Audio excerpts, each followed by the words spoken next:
tunneling into it. The game is over, and KVNU Game Day continues with Aggie Call.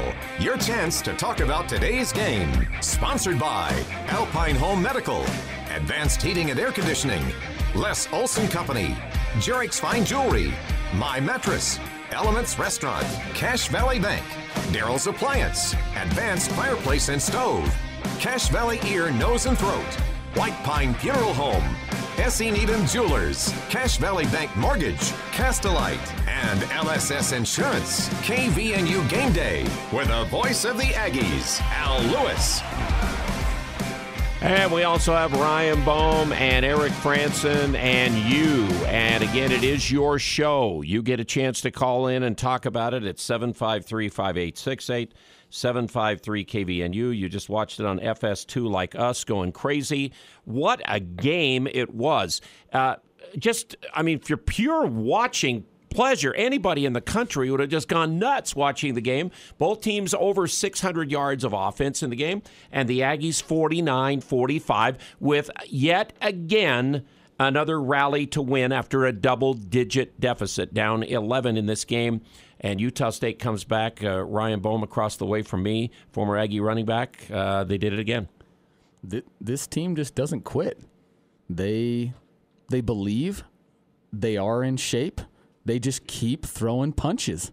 And, Air Force is a heck of a squad, and Air Force threw some haymakers at them today. And, many other Aggie teams would have folded down double digits on two different occasions in this game. But these guys just don't quit. Peasley comes in, he's been sitting on the sideline for half the game and just drives down a couple times for touchdowns. What an unbelievable college football game. It was a great game. The biggest, I don't know if I've ever seen a game with more big plays on both teams. They were all over the field. Eric, your thoughts on the game? Yeah, you talk about explosives. Utah State had 8. I'm going to say there was one for 19. I'm going to count that. So 8 explosive plays for Utah State, 9 for Air Force. None of us would have expected a shootout like what we saw today with so many big plays. But Utah State, really, in the end, it was the big plays defensively that defined and secured this victory tonight for USU. Huge victory for the Aggies and Blake Anderson's first year in his first Mountain West Conference win. Again, they break Calvin Tyler Jr. for a 61-yard touchdown run with 3:54 to play to get the lead back after they had, again, fallen behind by 11 with 10:37 to go in the game. And they scored quickly, again, on the 72-yard bomb to Tompkins. Then Air Force is out there, and the Aggies, Michael Nwanwu, made a play on a third-down pitch play that they hadn't stopped all night long, got him to punt the ball, and then the Aggies scored a 61-yard run. And then Justin Rice made the play, guys. Justin Rice, interception in the end zone to prevent a score, and then takes the ball away from Air Force when they have a chance, because the quarterback had broken for about a 12, 15-yard run, and they were on their way towards the end zone.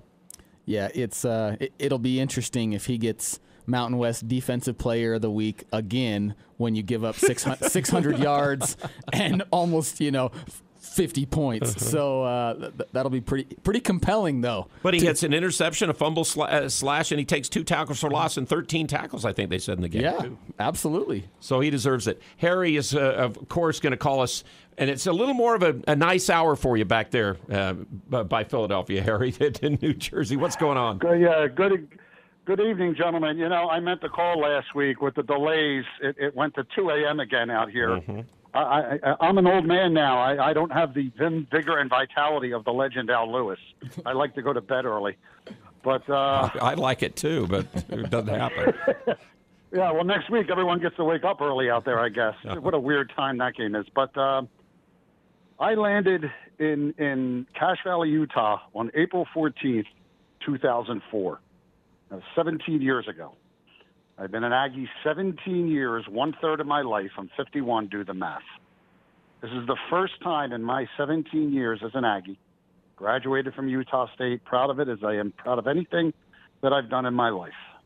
This is the first time my Aggies are 3-0. Yep, since 1978 when they started 5-0 and were ranked in the national polls at that time after they beat BYU. I have never had my football team, my alma mater, in the time that I have been an Aggie, be 3-0. We always, a big school cuts us a check. We go play the big game, we lose. This year, Washington State isn't that good, but it's still a Power 5 conference. We still went there. We didn't get to do the home and home because of the COVID last year with them, but we went in and we won that game. And then we beat a tough Division II team. I don't use those acronyms. To me, it's Division I, Division II. And to beat an Air Force team that always gives us trouble because of that triple option, and to do it the way we did, it's like, okay, you're going to make a big play, we'll make a big play. Just the back and forth of it. I'm about ready to pass out dead of a heart attack. I really, I had I am a Philly guy, and I live near home. I got the Phillies game on my tablet. My head hurts from looking at my big TV where the Aggie game is to the Phillies game on the tablet. I'm losing my mind. I'm screaming, every 2 seconds at both games. But it is a big deal for me as someone who loves the Aggies, who is proud of his diploma, to finally have my football team be 3-0 after 17 years. As far as the game is, I don't know what to say. It's just big play, big play. It's the triple option. I had a conversation real fast. I compared the triple option, preparing for it, to your Christmas decorations. You don't think about it for a whole year. You pull out the playbook, you pull the dust off of it, and then it's over and you put it away again for another year. I don't think anyone else we have on the schedule, has the triple option. I know the couple of years that Bob Davie was at New Mexico, he had kind of a triple option light, but really, we handled it. So now we get to put that playbook back on the shelf. We don't have to worry about it again until next year. So as far as the 400 yards, rushing, 500 yards, whatever it was, we'll send out the NASA to get the final numbers. I'm just going to let that go, simply because when that triple option is humming, it is hard to stop. And, that offensive line was just bigger than our defensive line. Our defensive line has come up real gutty so far this year, but facts are facts. When you have offensive linemen that big who love pulling and who are used to going and pancaking guys, because that's what they run every play, every year, when it's clicking, it's hard to stop. The only way to stop it is to outscore it. Guess what we did tonight, gentlemen? We outscored it. But, that's what I told the coach this week. I told him we had to outscore Air Force to beat him, and we did, 49-40. Yeah. Yep, 49-45. So it's fantastic. I'm very happy. I'm gonna listen to you guys talk. Hopefully, some other people call in. I can't wait to hear what Coach has to say. I don't know if you put the other game on now that the Aggies are over. BYU just went up on Arizona State, so that's kind of interesting. I hate BYU, but I want them undefeated when they come into Logan in 2 weeks. That's right. It'll be a big game for sure. The better they are, the more sweet it will be if we could beat them. Yep.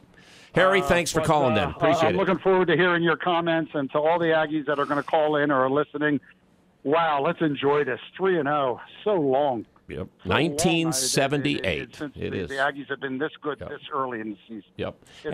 And again, this fast. Thanks, Harry, for calling. Harry. Appreciate you very much. Again, been a long-time guy and used to be on the radio here at KVNU once in a while, saying some things when he was around Logan and all. But again, he's exactly right.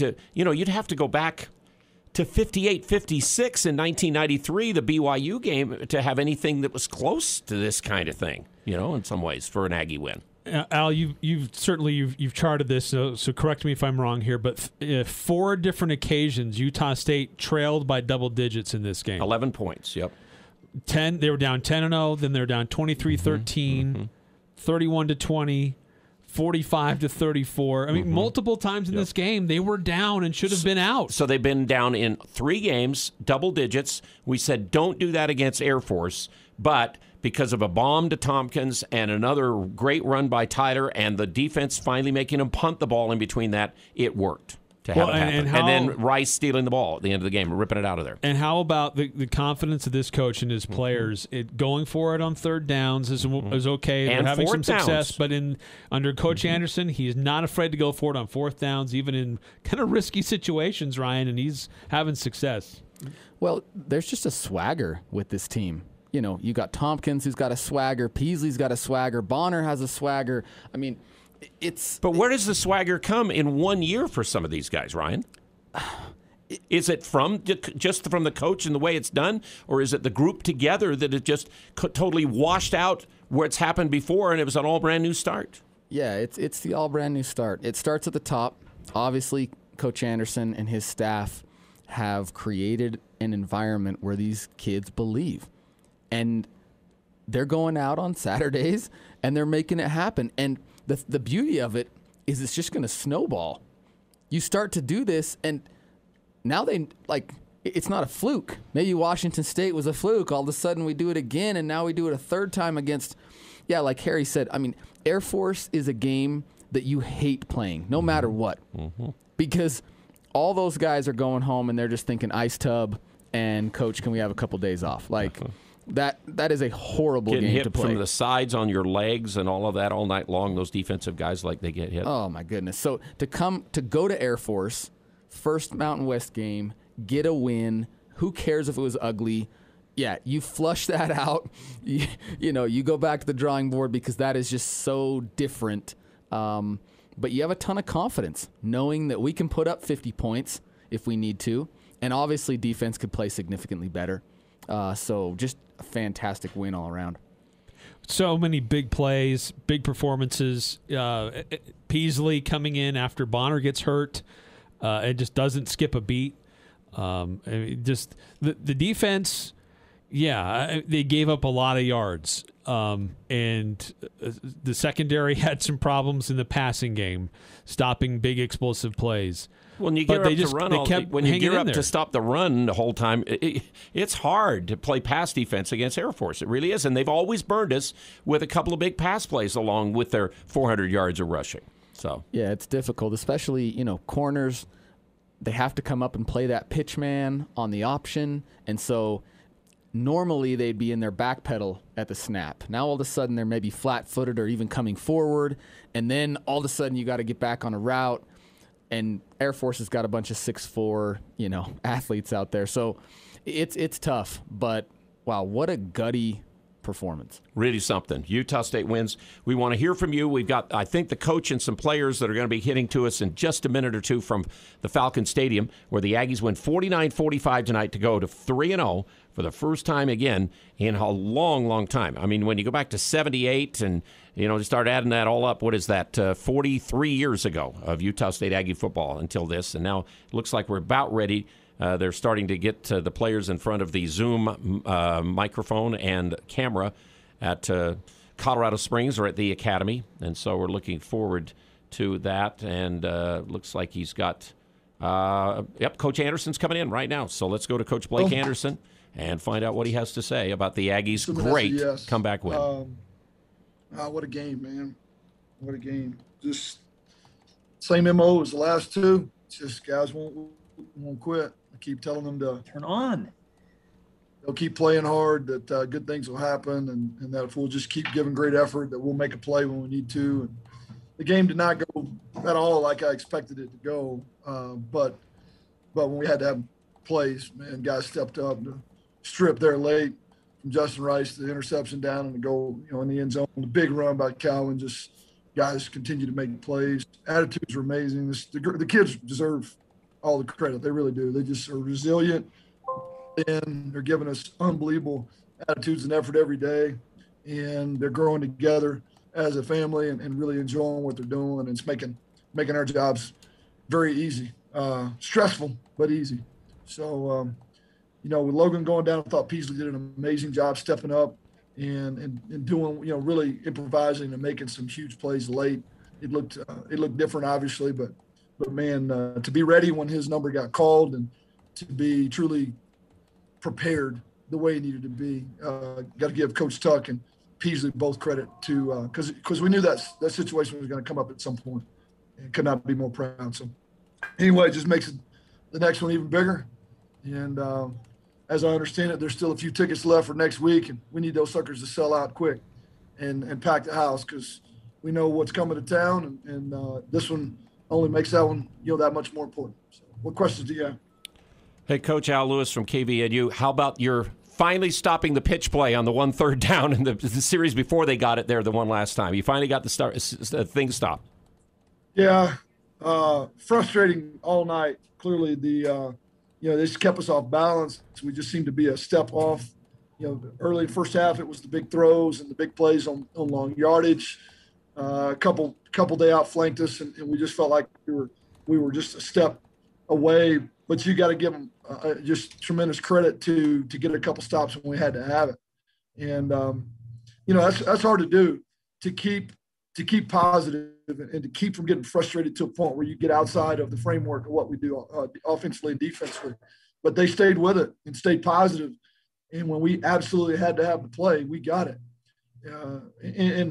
That just shows maturity, and guys really bought into what we're asking them to do.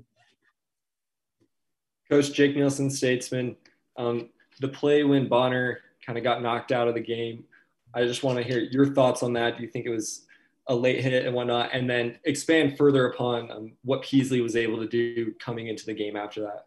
I'll be honest with you. I didn't get to see the replay conveniently. There was not one on the big screen.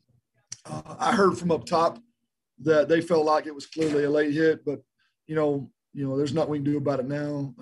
I know he took a helmet in the middle of the back, and our guys felt like it was a bad play. I argued with the officials. Obviously, it doesn't do a whole lot of good, but and he played for a little bit, but got to a point where just the pain and the swelling and the things he was dealing with were too much to be able to be effective. Peasley did an amazing job. Again, the thing he can do better than anybody is extend plays and improvise, and he did that in some huge areas when we had to have it most. So pleased with him being ready, being prepared, not the moment not being bigger than him. I mean, that's tough to go out when he did, but he did a phenomenal job. Coach Tyler Haslam, Deseret News. Talk to me about that last defensive drive. Like you said, they kind of had you off. You guys were off a step almost the whole night. That drive kind of started like, here they go again. They're going up the field again. But then Justin makes that big play, just a spectacular individual play. Can you just talk about, what went through your mind when you watched that play unfold, and just talk about Justin's performance? Well, the guy's playing great ball. 2 interceptions last week, interception and a forced fumble, and I don't know how many tackles, but a bunch. And even when he's not making tackles, he's getting people in the right spot. He's just creating leadership. So I thought we were right there to make the play on the first down.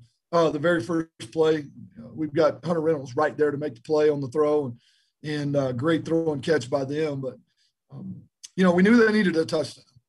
And as good as some of those plays are in the middle of the field, I mean, at some point it starts getting tighter and tighter, a lot less space. And, Justin, that's what the guy does. I've gotten used to seeing him make big plays when we need him most, and nothing bigger than what he just did there.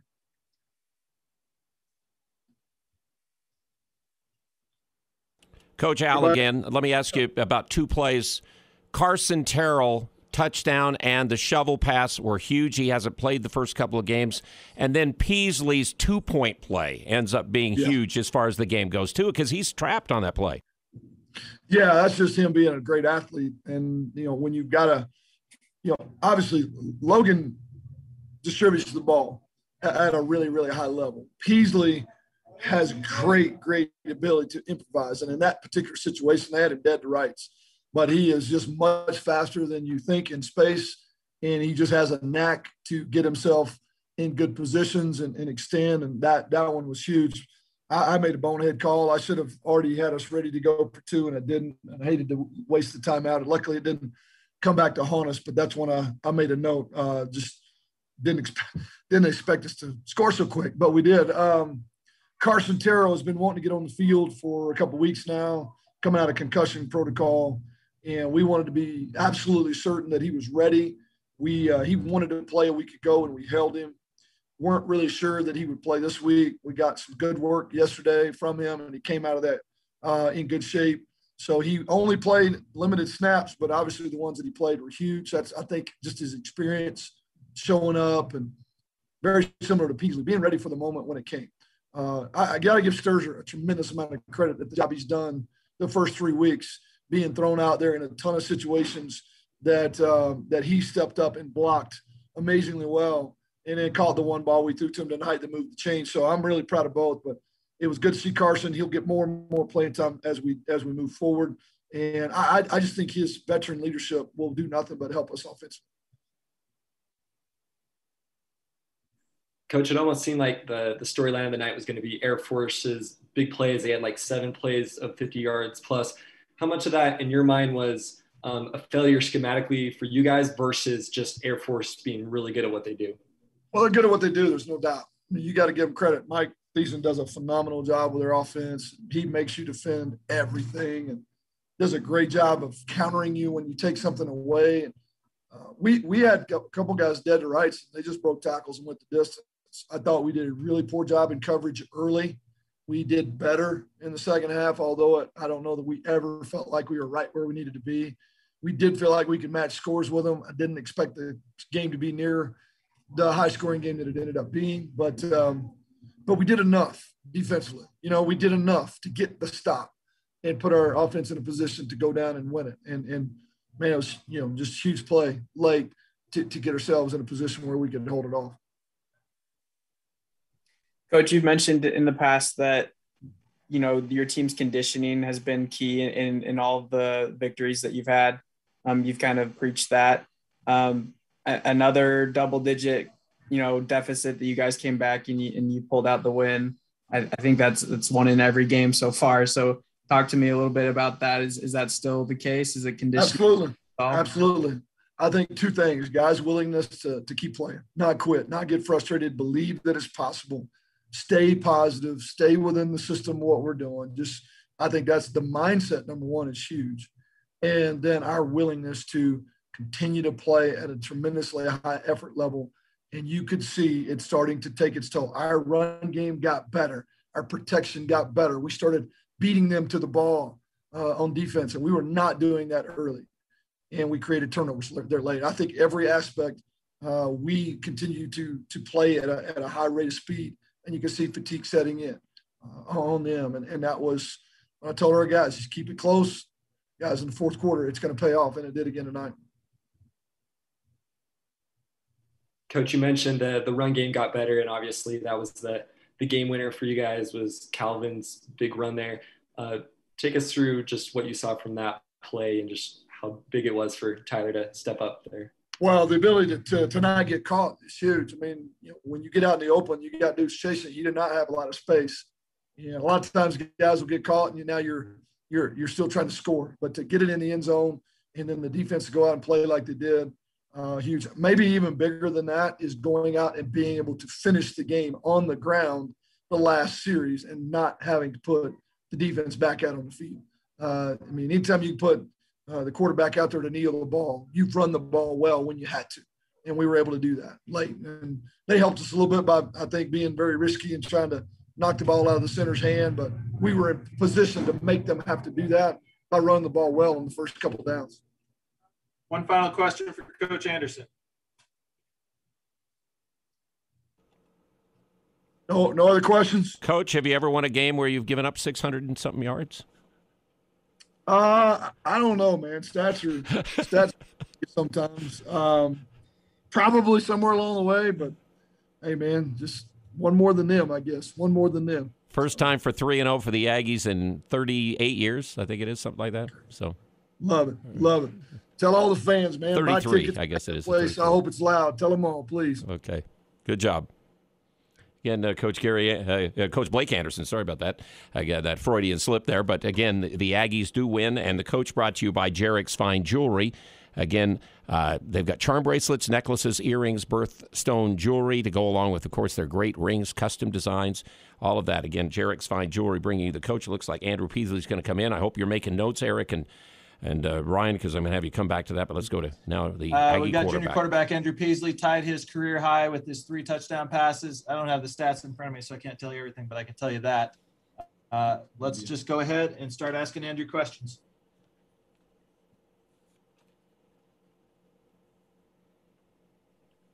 Andrew, Jake Nielsen, Utah Statesman.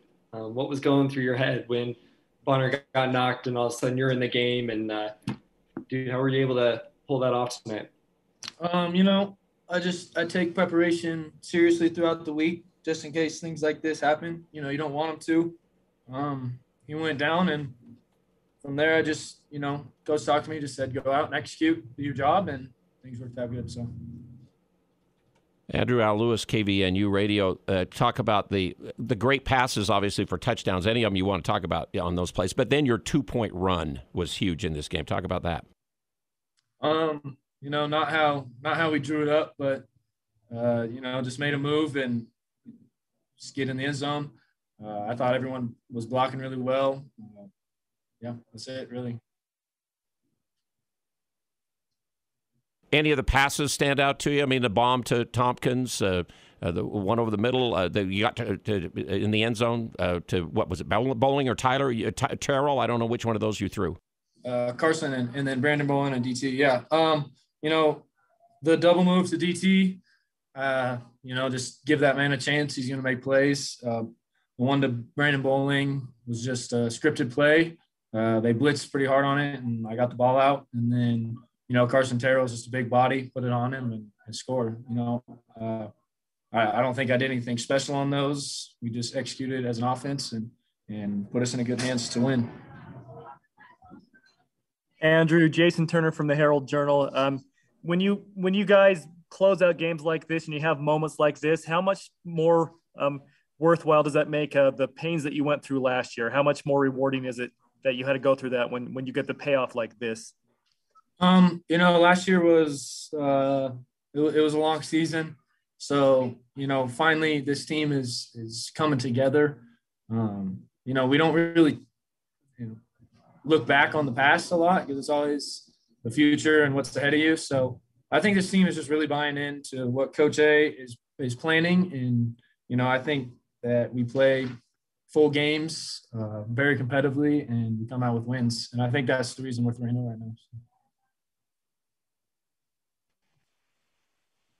It must feel good to have the weapons you do. Could you just comment on your weapons both on all levels, your running backs and your receivers? It's pretty easy, I think, to come into the game. I wouldn't say easy, but it probably makes it easier to come into the game in a second's notice when you've got the pass catchers you're throwing to, correct? Yeah, of course. I thought first thing first was protection was really well tonight. Gave Logan and I both a chance to get the ball out, make our reads. When you have DT, elite speed, that makes him a good target to look for. Derek Wright, Brandon Bowling, Carson, Justin, Savon. The list goes on. We got a bunch of playmakers. Calvin did really well, obviously. Just hand the ball off and go score a 60-yard touchdown, whatever it was. Makes it a lot easier for sure. Andrew, what is it like that the offense can run the ball better in the second half? Is it the conditioning thing the coach is talking about? You guys are just tougher and ready to be more physical in the second half of games? I think so, yeah. We make our adjustments on what wasn't working before, and then our effort doesn't really stop. So we just continue to push guys, and yeah. Andrew, I want to ask you about that big 4th and 3 towards the end of the game. You guys are down near your own end zone and a little shovel pass to Carson. Take us through that play. And then do you like the aggressive play calling that we've seen so far this season from Coach Tuck and Coach Anderson? Of course. That play we've repped a lot. So I was confident in it. A team like Air Force, if you punt the ball there, they could hold on to the ball for the rest of the game. So I was very happy they went for it. We just went out and executed and got the first.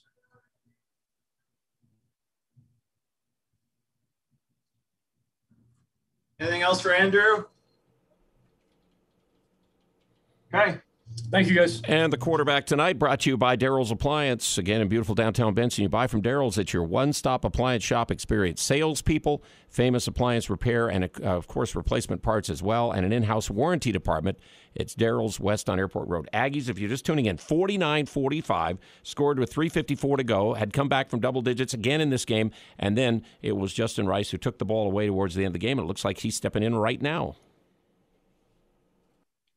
Hey, Justin, Jake Nielsen, Utah Statesman. Obviously, you come up with the game-saving play there at the end.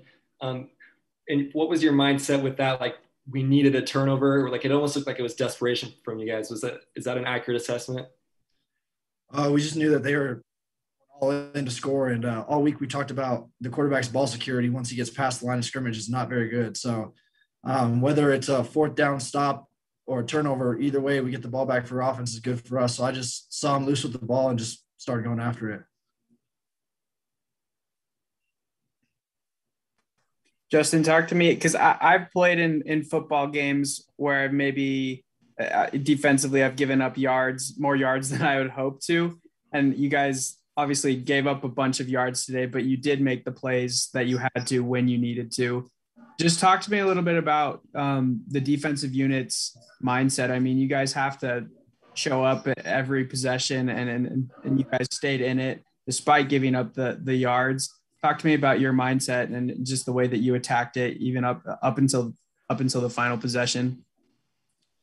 Yeah, I mean, Coach A has been real upfront with us as a defense and told us yards don't matter, stops do. So they can drive all the way down to the 5-yard line and go 95 yards, but if we hold them to a field goal, we're going to win games because we trust our offense to put up points and get touchdowns in the red zone. So that's kind of our mentality, is a bend, don't break. So they can get down there all they want, but as long as we get the stops when we need them, we're going to produce winning football. Hey, Justin, Al Lewis, KVNU Radio. I don't know, at Fresno, did you play Air Force before? Had you played against Air Force before? Yeah, I played in my redshirt junior year. Okay, and can you just talk about going against it? You watch all week long, you practice all this stuff all week long, and then to really do it on the field, it's got to be dang hard. Yeah, I mean, scout team can do a great job, and they did all week. Scout team did a great job all week, providing as good of a look as they can give. So it's trying to translate that to what actually comes on game day against Air Force is really tough. But thanks to our scout team for giving us as close as a look as we could, so we knew what our fits were going to be at full speed. Even though it wasn't quite 100%, it was close enough to where we could make the changes quick enough in our minds during the play that we were able to execute. Did you feel like you did better in the second half against their offense? I mean, obviously, first half, the pass, were you surprised the pass hurt you like it did? I mean, it's really hard going against them because you're putting your back end in really tough positions. They got to read, run, and then fall back for the pass. So, I mean, just putting the stress on them, getting to those third and longs can help them, but we need to do a better job of dropping underneath, giving them some help. And that's kind of what we did in the second half. We went to more zone stuff and tried to get them in less man coverage so that we could take some pressure off of them in all aspects of the game. Justin, going off of what Al asked you, you've been in the conference before. You know how big of a deal it is to beat Air Force in Colorado Springs. So how are you feeling right now just about the win? You're 3-0, and what does this mean for the team to pick up a division win to start conference play? Yeah, it's always tough to come up here and get a win. Any win's a good win, and win. I mean, those are huge. Coming out here, winning. I mean, the locker room was insane right after the game. I mean, we're so happy for each other. We're a really close unit. So, I mean, we're rolling. We have a lot of confidence, and we're ready to take on this conference.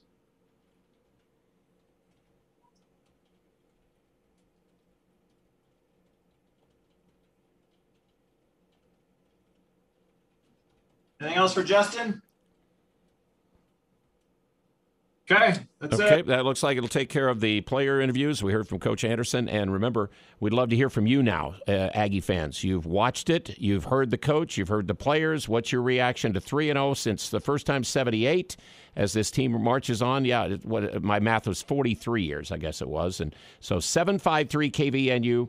And I'll have Ryan and Eric again talk about things. And you can ask Ryan all the football questions that you may have about this Aggie win tonight, 49-45. As game day continues on the Fan and KVNU, we need to catch up with commercials. We'll be right back. Advanced Heating and AC is honored to be named gold medalist for the best of Northern Utah in the AC HVAC category. They were named silver medalist for place to work and remodeler contractor. They thank you for your votes of confidence in their company. You have many choices when it comes to your home's heating and air conditioning system. Make sure you choose the gold medal winning company, Advanced Heating and AC. Call 752-7272 or stop by their showroom west of DI. Online at advancedheating-ac.com.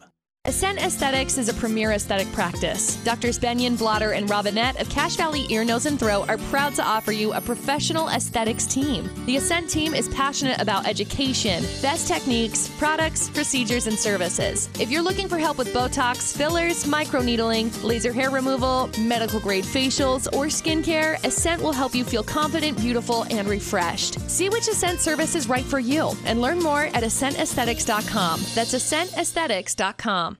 Life is hard, so making sure you find that perfect woman is important. You need someone that will be by your side through the good and the bad. Once you have found her, show her that she is special with a beautiful diamond ring from Jerix. Yes, it is all about the romance. At Jerix, you won't find a more intimate setting. Where you purchase the ring might not be as important as who you choose to marry, but it's pretty close.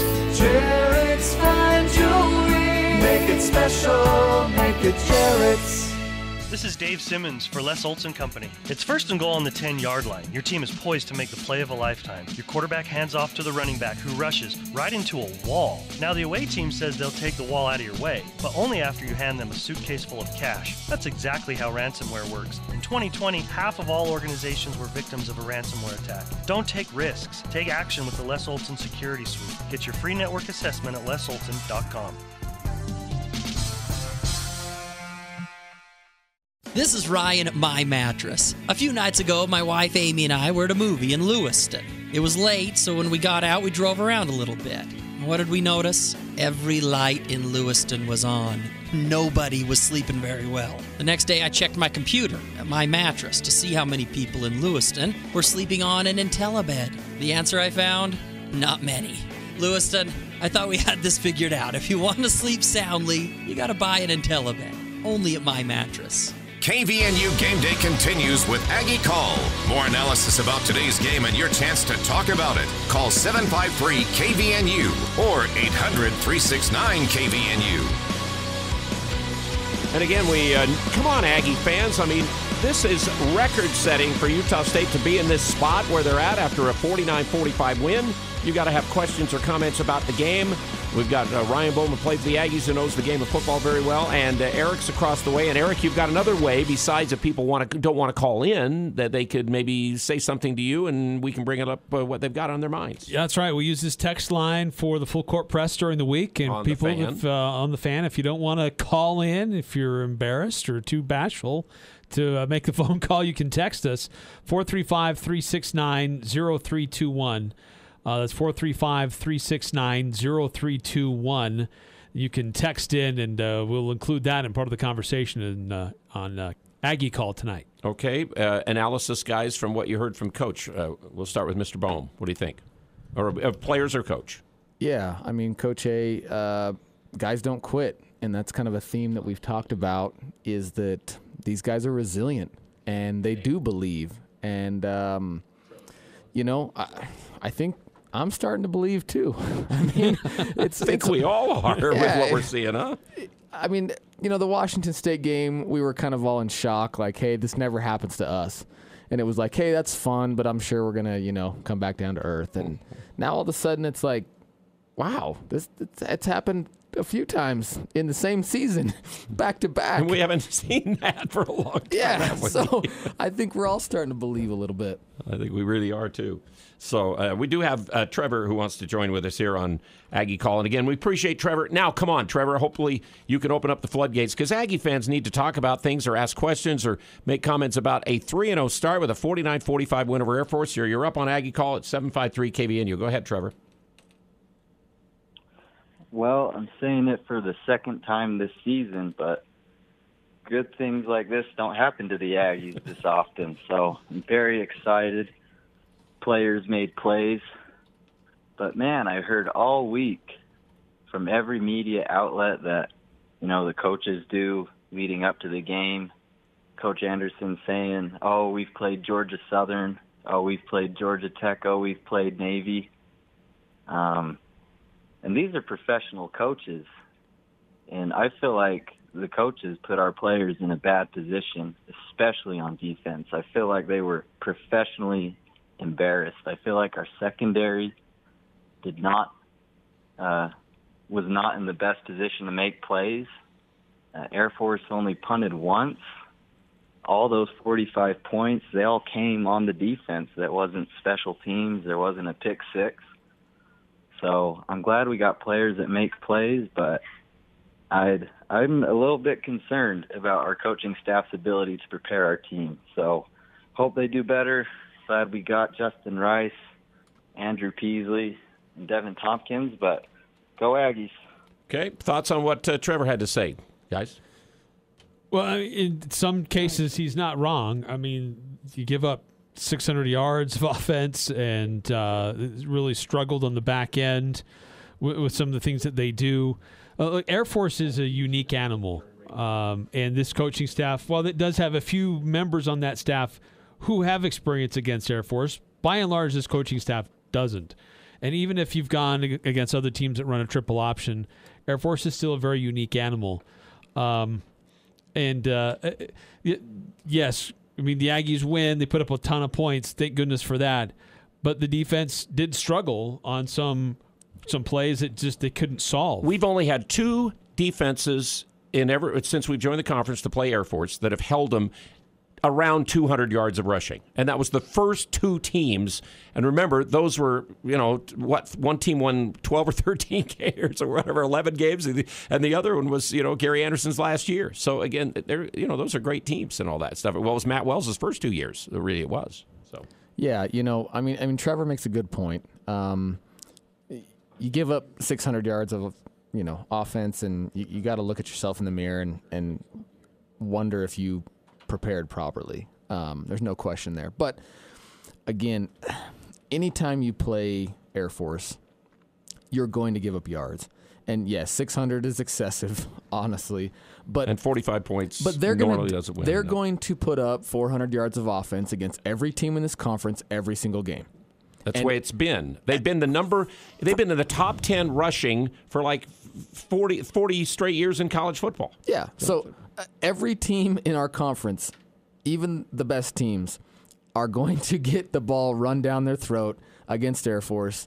And so, yes, there's definitely, some components of this where I felt like, man, 3rd and 10, they're probably going to throw it. We can't give up a 20-yard pass. Like, I was getting frustrated at certain points about, maybe the scheme and things like that. But overall, hey, you just flush this game. You flush it because you're not going to play any other team that's anything close to this, and we can get back to doing what they've prepared for 9 months. You prepare for everybody else. They did do a day or two, they said, in fall camp against Air Force in the option. And teams do that. Gary used to do that. I know Matt Wells used to do that. They'd all do it. But again, and then you bring it back game week, and that's it. It's a lot different. You know, I mean, when I played at Alabama, our scout team did a great job that week running into the game, but it's just not the same. Like, the game speed's different. These guys, their cut blocks are different. Mm-hmm. These receivers are blocking machines. Like, it's just a whole, Rice talked about the scout team doing a great job, and I'm sure they did do a great job, but it's just not even close. Yeah. Like, these are the best blocking this is the best blocking team in the country, no question about it. And at every position. And they only and they do things, and they have variations off of the same exact play all the time that they can read and do things that everybody, and they don't share the stuff with everybody else doing in college football. No. Okay, we got Heath on the line who wants to make a comment or talk about the Aggies win tonight 49-45 to go to 3-0. Heath, go ahead. Hey, Al, this is Heath Nielsen. I don't know if you remember me. Bet I do. It's been a couple decades Hi, Heath. since we've spoken. Hi, I'm a Colorado Aggie now, making my third trip to Falcon Stadium, and it's nice to finally get a W. What a really, really, really fun game, and excited about the Aggie start this year. I think that, I'm glad you were there, and just what was the atmosphere like? Not a lot of Aggie fans, but they were loud and proud, and obviously we got a lot louder in the fourth quarter there. Beautiful evening.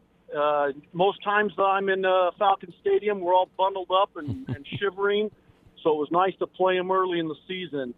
And, just a really fun game. I'm really proud to be an Aggie tonight. Heath, I appreciate that. Anything else you want to add to the game?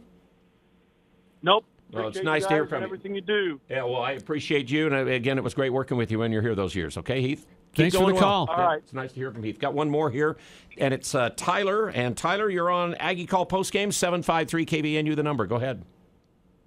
Hey, Al. I couldn't have dialed 753 KVNU faster after I heard a previous caller issue some slander against our coaching staff. What on earth are you talking about? Like, they all should be anointed kings. We have this mayoral election going on in town. Yeah, we have a 3-0 start team. Yeah, we want to get rid of them? We're 3-0. No, Does Banda want to be mayor of Logan? Because I'll elect him right now. Let's make it happen. This is amazing. What a great night. There's nothing that can be said. The place better be packed. I said that if we don't sell out with Aggie fans on Saturday, being national TV, Boise, first 3-0 start since '78, it's so sad. And so get everyone out there. There's nothing to criticize this team. I mean, you want to issue criticism of the defensive coaches. You got to realize that the Air Force self-scouts, they know what a little bit of how Utah State's going to prepare against them, and they came out with a pass. Oh. The adjustments were made in the second half, and the game turned around, and the Aggies won. This team, Air Force, they are impossible to fully prepare for. They hold on every offensive play. There's like 3 holds on every offensive play, and the refs won't call it because they respect the troops. Yeah, that's right. What an amazing night, guys. I hope that Aggie Nation is as jazzed as I am. And this is John Hartwell also for mayor or president, because that man can hire coaches. You've been supporting somebody for mayor now, Tyler. You're leaving that camp, and that person's probably not going to like that. I think that both Mayor Daines and Mr. Jones will step aside. Step aside for an acclamation. Is that what we're talking about? Yeah, they would abandon their own campaigns for Coach Anderson. We won't even need to print ballots, and we can save some money that way too, right? There we go.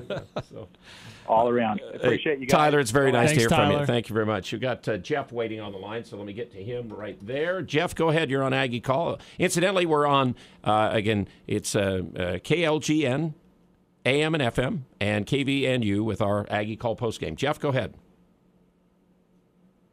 A lot of the big plays on defense, a lot more than we'd want, but I think that's just part of Bonda's scheme to risk giving up the big play in return for the possibility of the big play on our end getting a turnover.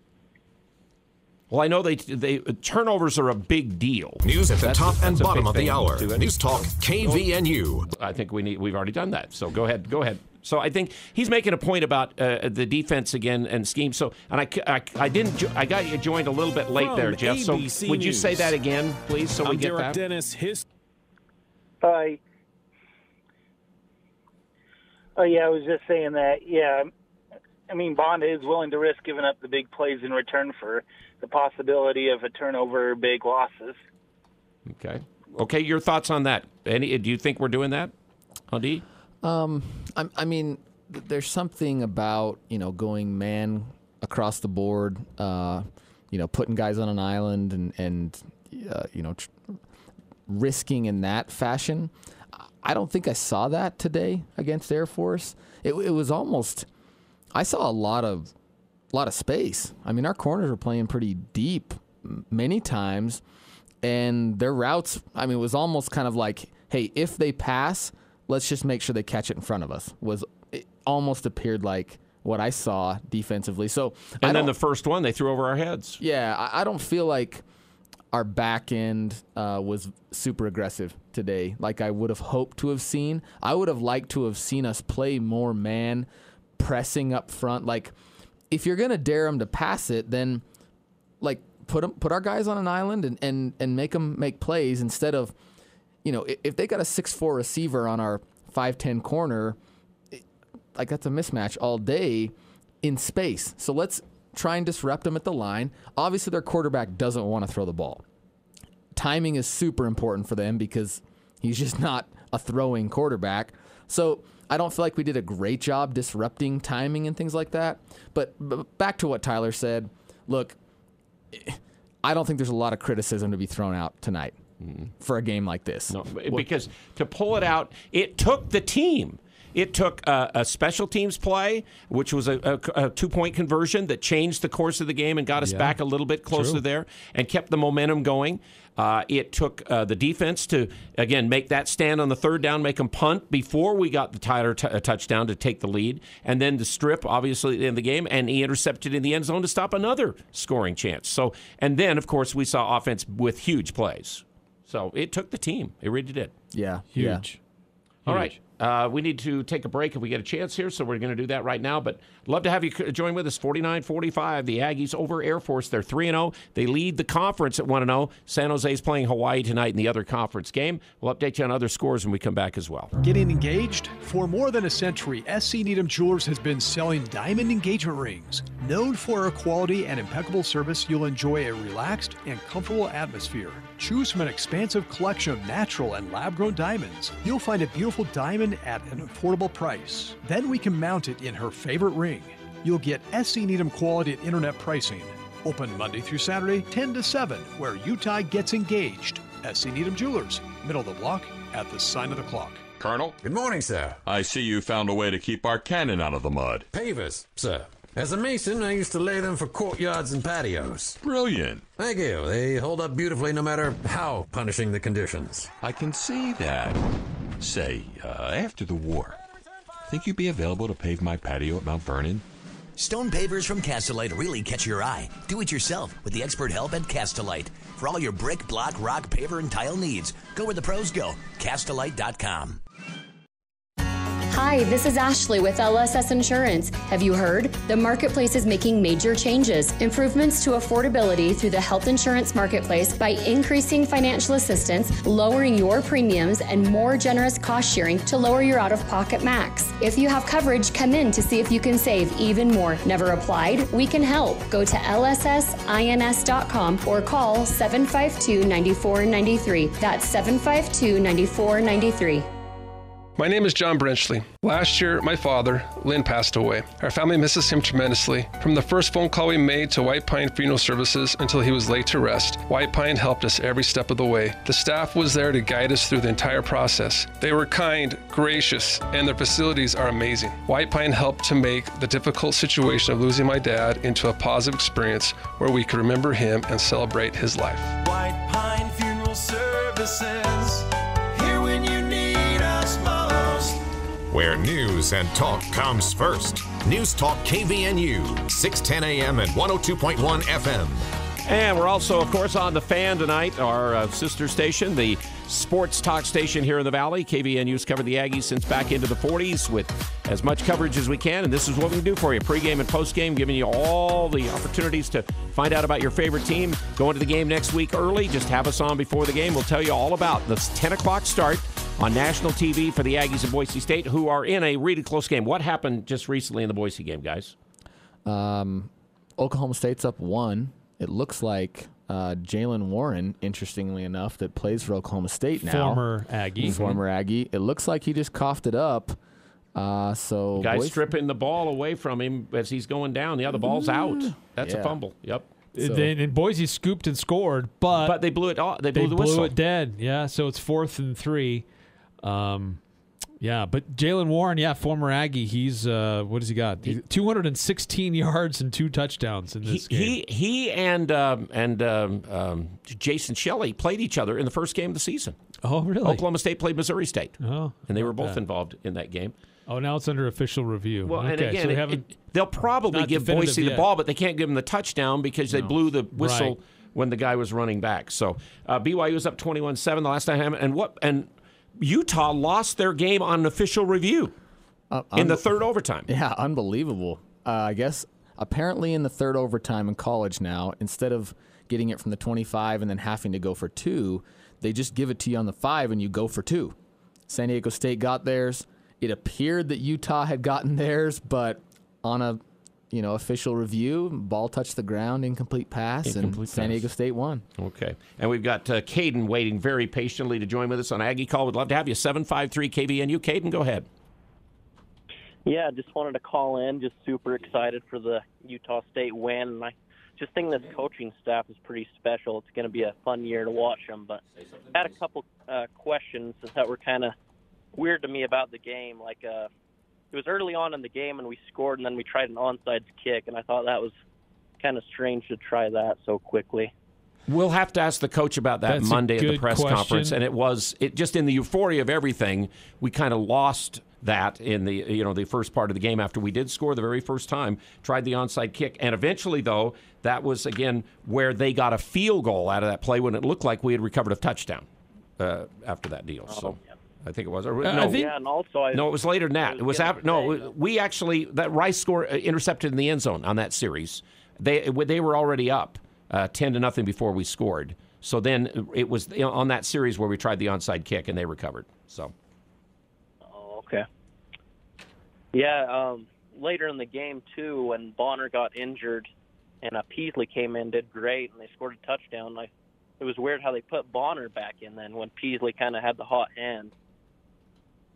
Yeah, I wondered about that, too, but I think that signals that Bonner is quarterback one. He's your starting quarterback, and if he is saying that he feels good enough to go and he's ready to go, then you go with your QB1, who was doing okay, but clearly we saw that he wasn't. But I think that just a signal from Blake Anderson that you're my starting quarterback, you're my main guy. You feel like you're ready to go, I'm going to give you a chance to go. If he's back on the sidelines and he's thrown the touchdown passes he has in the game and he says he's ready to play and he's been cleared, I guess you put him back in there. Although, again, Peasley then came back in after that and did a great job again after that. So, right. Okay. Yep, just super excited for the win and go Aggies. Okay, Caden, nice to hear from you. Joe's got something to say. Joe, you said you got something to say. I told you that, hey, it's got to be something nice. The Aggies won tonight, 49-45, right? Oh, yeah. Next week it's going to be 4-0. And hopefully nobody sleeps in for the Boise State game. That's right, 10 o'clock in the morning for that one. Yeah. National TV for that one. Yep, go Aggies. Okay. Joe, you said something Joe. really nice. I'm glad he did point out that on that thing. So going back, wasn't it even, Justin Rice talked about they have watched film enough that they know the quarterback going down the field was a little bit insecure with the ball. And it helped him, I think, to have somebody kind of grab the quarterback and he kind of spun him sideways so he's a little bit out of sorts when Rice can come in with the chop and knock the ball out on that play. So there is some coaching involved there that we got to give credit to. And, of course, Justin also watching film. Yeah, for sure. I mean, that strip was probably the most important play of the game. We really hadn't stopped them. I mean, we stopped them the possession before, but with the game on the line, they're going to drive. They're going to take the rest of the clock. So that was a huge play. I've complained for years that we just didn't have players that were making plays at the crucial times. Like we had a bunch of guys that did their job and occasionally would make plays, but just somebody who'd make the play that had to be made at the time it had to be made. And we had 10 of those tonight, and it was by 6 different guys. Right. So it's like... So there are players making plays. Absolutely. There's guys that want the ball when the game's on the line, and there's guys that are going to go make a stop and not just be fine, being there. And so that's you can't coach that. That's an environment thing. That's a trust thing. That's a result of a program that has bought in and really believes that they deserve to be there, that they should make those plays. He's made that play in his mind 1,000 times. And then you go out and you just execute, and it happens. But that's not something that, if you don't believe you can make that play, you're just going to tackle that guy. Mm-hmm. But you go beyond it, you tackle it, and true. you strip it. So that's just next level. Al, a couple of texts have come through. Yes. And you mentioned the text line again if you want. 435-339, 369-0321. And Sorry, it's 339. I should say it right. 435-339-0321. Maybe that's why we're not getting more. But we have had a few texts come through. This was from 9315. Did you see how bad Air Force looked on the 2-point play with Andrew from the Aggies? Almost looked like a circus with Air Force players running into each other and missed tackles. I think the Aggies coaches did as good as you can for Air Force. Okay. And Peasley made a great move inside on the first rusher because the rusher it looked like the leverage if he went outside, and he made the right move there. And then after that, his athletic ability took over. Really did. You know, interesting thing. Bonner definitely distributes the ball better. He's a better thrower. There's no question. But Peasley's legs were a difference maker for us in the second half. And the coach said going into the game he wanted to use Peasley, and I don't know if Peasley would have gone in this game the way it was going if Bonner wouldn't have got hurt. I wonder. He hadn't seemed to have a situation. Coach, remember, he said that in the press conference, Eric, that he thought he wanted to use Peasley in certain situations, or they'd have a package for him that they'd use him in the games. Yeah, earlier this week, they made it pretty clear Peasley will still have opportunities with the Aggies when they're in these series. His time on the field is not done. And it was after the first drive of the second half when Bonner took that shot there. And he deserves it. Mm-hmm. I mean, the kid's making plays. And to have, I think it was telling in his interview, he said, look, I prepare hard all week like I'm going to get in the game and make plays. And that's exactly what he did. And so I tip my hat to him because that's a tough situation to be in. To be like, I'm putting in the time, I'm performing, and I'm still not QB1. Boise just missed a field goal with 2:05 to go, and they're still 1 point behind. Oh, that's rough. But yeah, so hats off to Peasley. His legs were a difference maker for us. Because he was here all spring, and Bonner was hurt, and all of a sudden Bonner just competes with him starting in the fall. It was Peasley's job, and they approached what the coach said. Peasley prepared for the season better than maybe anybody's ever prepared for him ever. Any place Blake Anderson's been. Yeah, I think a lot of us thought it was going to be a foregone conclusion that Logan Bonner would be the designated quarterback. I mean, this is a guy that was in Blake Anderson's system and followed him to Logan, and then Blake Anderson's like, God, I can't not give Peasley a chance. This guy's working hard, and he's putting in the effort. I have to keep giving this guy a shot. And how many times did he use the word improvise today in the postgame when he described Peasley and what he can do? Well, the offense with Peasley has to be a little bit of an improvise, doesn't it? It has to be. There's got to be some variations in there, and you just have to rely on some athletic ability. Hey, he was really pressured when he threw that pass to Bowling for the touchdown on that play. He throws a good deep ball. There's no question. But, if I want to throw out my one critique for the night, he does lock on to one receiver. He doesn't see the field as good, going from 1, 2, 3, and maybe throwing to 4 as Bonner does. And so it takes away some of our passing package when he's in there. But what it opens up is his legs. It's impossible. If you have an effective running quarterback, it is nearly impossible to defend that because you don't have enough guys. You don't have enough guys. If he makes the right reads and runs when he needs to, he did that tonight. Even just some of the scrambles that he made to not take sacks. I mean, Bonner's going to get caught on a couple of those plays. Yes. So it was kind of fortuitous almost that Bonner got hurt when he did. Because we needed Peasley's legs. Now we want Bonner to get better and get back because a better defense, Boise State, is going to key in on a Peasley and shut him down in the pass game. So we're going to need a Bonner to distribute the ball better. And I love the two-headed game. I love Peasley in the red zone because that running ability is just it's another option the defenses have to consider. Yes. Yeah. Peasley had 6 series tonight. One of them is the one at the end of the game that stopped it. The other one was a 3-and-out and 4 touchdowns while he was in there in his 6 series in the game. Plus, he added the 2-point play. So a couple of more questions coming through. This is from at Briner9er on Twitter, actually. It says, tried to text but didn't go through. But he had 2 questions. One, What's going on with the center position? Seems like who is playing is varied each week. Well, Chandler Dolphin had played the first 2 games as a starter, and now tonight they went to Allo, who played towards the end of last year. And he's listed. They were kind of going into the first game listed as kind of both were starters or could be either one.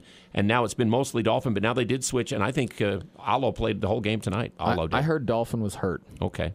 He was a guy who got a scholarship in the fall. Yeah, he did. Camp. It's always fun when that happens. Number 2, I like seeing comebacks, but not sure that can keep up all season. Is next week's game when Aggies come out on fire?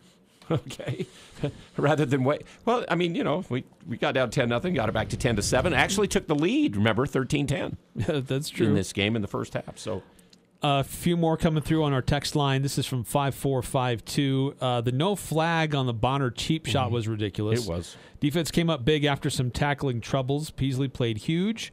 After coming in for Bonner, I guess it was bygone with the flow and the current heading away from the bridge. Just a bunch of old guys standing on the riverbank. That's a reference to some odd comments from Coach Calhoun over the last little while. and he does have weird ones. And then Oklahoma State just threw a long pass to get a first down to get them out of a territory where Boise has no timeouts now left in the game. So they're trying to take knees here, and the officials are having a tough time, but the clock is still running at this point.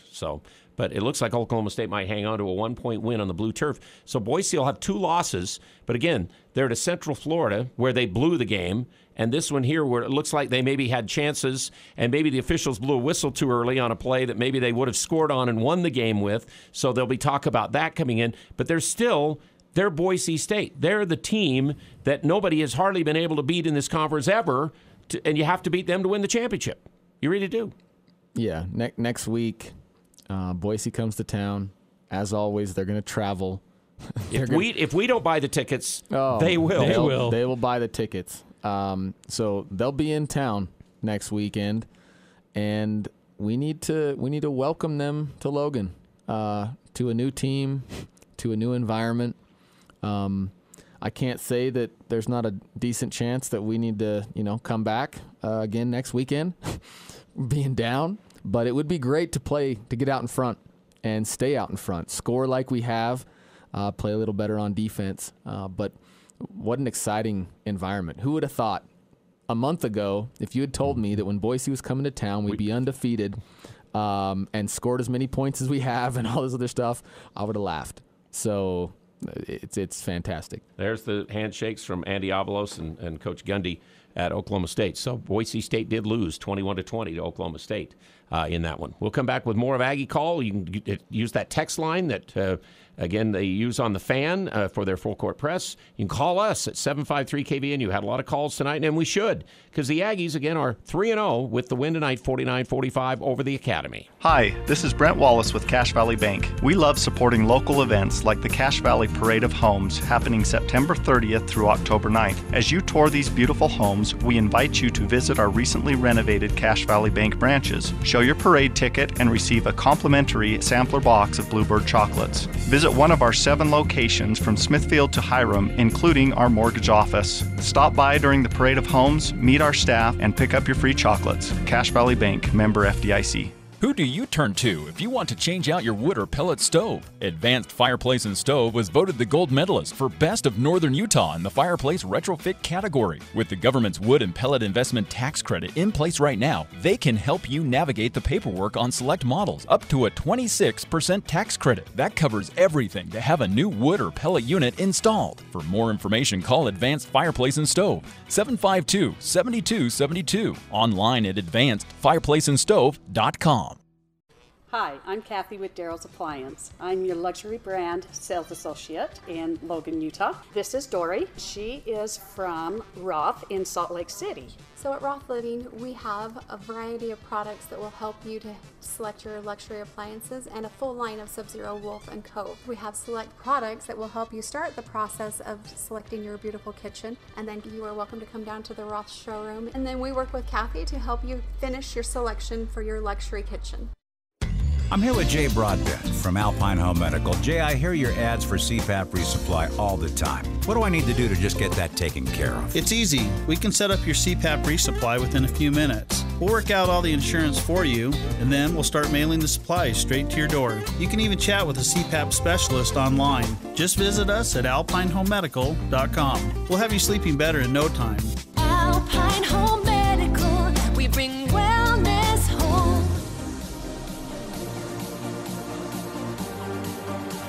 All right, update on BYU Arizona State. It says 21-7 is still the score between those two teams. So BYU still has the lead and they have the ball. Let me give you other scores in our conference today. Iowa State leads UNLV 24-0 at the half. UNLV is not playing very well. But you know what, guys? The team that you may have to play in the other division, if you win this division, might be Fresno State. Fresno State leads UCLA 23-10, almost at the half. Oh, my gosh. They have played really well. Yes, this they year. have. UCLA is no joke this Yeah, year. UCLA is number 13 in the nation. Texas A&M held New Mexico to just barely about 100 yards, and they won 34-0 over the Lobos for their first loss. And Nevada had their first loss, 38-17. They gave up 21 points in the fourth quarter in a running attack for Kansas State to lose that game. Wyoming 45, Ball State 12, Colorado State 22-6 over Toledo. Other than a punt return, their kicker had every other point in that game. They kicked 5 field goals, Colorado State did, but they did get a win. And San Diego State 33-31 over Utah in the 3 overtimes. And Hawaii and San Jose starting on Fox Sports 1 here at 10:30. Oh. That's the other conference game. It's over in Hawaii. Yeah, that's the reason why. late nights. So.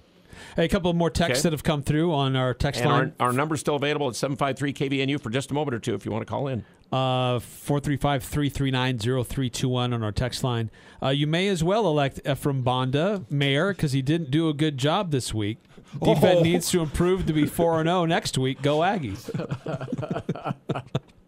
Okay, 6543. Can we give up 600-plus yards to Boise and BYU and win? Well, we gave up. Remember, in the 58-56 game, BYU got about 700 yards of passing in that game, and we still won that game. Yeah, that's true. Against BYU. As long as you score more points than the other guys. I don't think we can. The answer is no, because their defenses are better than Air Force. Yes. So. Okay. Let's see, 5775. Go Aggies. Great win tonight. And Peasley stepped up big tonight. Love his athleticism. He handles adversity like a champ. Any word on Tatum? He did get that hard, and he made the hard hit, which is our Castellite rock-solid hit of the game. When he came across that thing, it was a first down, but boy, he tried to keep that guy from that first down on that option little pitch. Remember, hey, Mr. Do-It-Yourselfer, Castellite has all of your needs to make your yard look good here in the fall. You're putting in the yard, and of course, for any kind of tile for your kitchens and bathrooms, they've got the help there too. Castellite, again, Castellite.com. So, but he didn't put any weight on that ankle or leg when he went off the field. Yeah, we haven't heard yet. This is also, I guess this is from ex-player Jeff Long, a former offensive tackle. Okay. Says, this team has heart I haven't seen in a few years and offensive weapons for days. This game reminded me of when we went to New Mexico State in 2000 and Emmett White had his record day. DT is a beast, kind of JoJo Natson-like talent. Love Rice, too. That's good. And Jeff would have a good perspective, and he's right. That was a wild game. I don't think it was as wild as this game, even though Emmett White has still set the NCAA record that will stand probably forever for all-purpose yards in a game. It's over 500 yards that he had in that game. Yeah, that was an unreal game. Somebody calling me out for not knowing the right number on the show. That's true. It's my fault. 0508. Thoughts for KVNU. I think you should give 100% to the team and coaches for finding success through the first 3 games. I thought the defense would be better by now and be struggling on offense. I'm very impressed with the program in total at this point. Someone needs to be out raising $2 to $3 million to keep this staff beyond this year. Okay. Well, hopefully it will be able to stay here longer than a year and they can get things going. We've had a hard time keeping coordinators. That's always a challenge to keep coordinators. We've lost any level of success. D coordinators, we've lost offensive coordinators, and some of the ones who've gone on to other places. Todd Orlando today didn't look very good in the first half against Washington State. He looked dang good in the second half when the kid from Utah came in and bailed him out. That's USC true. with that Jackson Dart. Yeah. The kid from Corner Canyon came in and saved the game for USC today. Totally changed everything around. One last one that's here coming through, 8630. Was Bannerman out tonight with an injury? One time I saw him in the game. I remember one time he kind of missed a tackle or got a part of a tackle. I only saw Bannerman on the jersey one time in the game, though. So I think he did play. We'll have to see what the participation report says at the end and all. Yeah, sorry we don't have those details about injury reports. It takes a while for them to put the participation reports together and get them all compiled, and then they are sent out. We'll have them by Monday, usually tomorrow. Right, we'll usually have it tomorrow. Yeah, they'll go through with the coaches. So Boise State, off of a loss tonight, this is their first conference game. The Aggies, again, have not lost a September game. With this win now, Utah State extends their September record to 11 in a row, going right now. They have now beaten Air Force 4 of the 5 times they played them to open conference schedule. Air Force has lost 5 straight conference openers now. And so the Aggies, again, have only held Air Force Falcons under 20 points one time. They didn't tonight, but they again beat them to make the all-time series now 4-6 against Air Force is the way it worked out. But Boise State, of course, has been, other than the one night when we went crazy in the first half with turnovers and big plays in the stadium, the rest of the time against Boise State's been miserable. Really has. Yeah, they've had our number. They're historically very well coached. They've got great talent. So, they're going to come off a disappointing loss. They're going to be a little desperate, frankly. I mean, this is a team that doesn't lose 2 games in a whole season, and they've already lost 2 games. Mm-hmm. So, kind of like a bizarro world, right? In this matchup where Utah State's 3-0 and they're 1-2. Yeah, and Frank Miley is on their sideline. I love Frank, by the way. So we all do. I mean, Frank is one of the greatest people in the world. Yeah, Frank and I are teammates, and I wish him all the best. But yeah, interesting. They're probably trying to make a bid to get in, some other conference, and who knows what else. But they're going to be desperate. They need a victory. So they're going to be ready to play. They'll be fired up.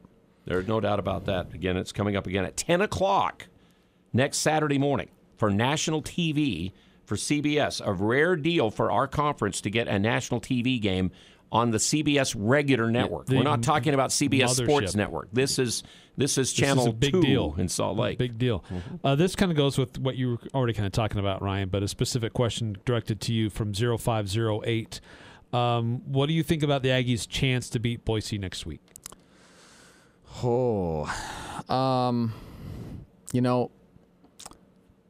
I'm starting to believe. There's no question. That it's a big ask still. I'm not going to lie. Boise's going to be motivated. They're going to come and play well. And defensively, we have struggled so far this year. We've made some plays. We've made some plays when we needed to make them. Offensively, we've played great. But I still haven't seen a defensive performance that made me really excited about our ability to stop other teams. And Boise is a good offense. So I think we're going to continue to struggle to stop them. And at the end of the day, their defense is significantly better than Air Force. We're not going to put up 49 points. And I think it'll be a competitive game, but I hate to say that I don't know if we can pull it out next week. Okay, BYU, Arizona State just scored to make it 21-14. There were 628 yards for the Aggies, 619 yards for Air Force. Aggies passed for 448 and rushed for 180 yards in this game tonight. That's the stats for Cache Valley Bank with the locations around the valley. Again, they want to help you with all your banking needs. All right, that's it for tonight. The Aggies 49-45. Thanks for all the calls. Thanks, Eric and Ryan on KVNU.